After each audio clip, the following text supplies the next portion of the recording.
राज्यात अनुसूचित जमातीवर होत असलेल्या अन्यायाविरोधात आज भीम आर्मी एकता मिशनच्या वतीने काळ्या फिती बांधून महाराष्ट्र शासनाचा जाहीर निषेध करण्यात आला। शासनाला अनेकदा निवेदने देऊन सुद्धा शासन दखल घेत नसल्याचा आरोप यावेळी भीम आर्मी कार्यकर्त्यांनी केला असून शासनाविरोधात प्रचंड घोषणाबाजी देखील करण्यात आली। की आज अरविंद बनसोड यासारख्या बौद्ध तरुणावर होणारा अन्याय अत्याचार तसेच आदिवासी आपल्या शिर्डी येथील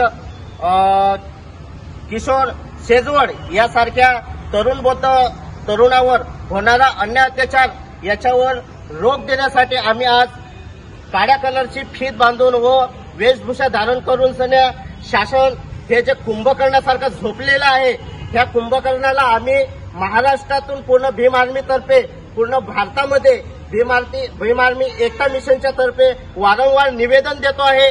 तरी निवेदन देत असताना त्याच्यावर कठोर हे करत नाही आहेत। भीम आर्मी भारत एकता मिशनच्या अध्यक्षा नेहा शिंदे, महाराष्ट्र मुख्य महासचिव मनीष साठे यांच्या मार्गदर्शनात अमरावती पूर्व उत्तर जिल्हा प्रमुख नवनीत तांतरपाळे, शहर प्रमुख निलेश जाधव यांच्या नेतृत्वात भीम आर्मी कार्यालयासमोर शेकडो भीम आर्मी कार्यकर्त्यांनी शासनाचा निषेध केला। मंगेश तायडे, विदर्भ न्यूज, नांदगाव पेठ।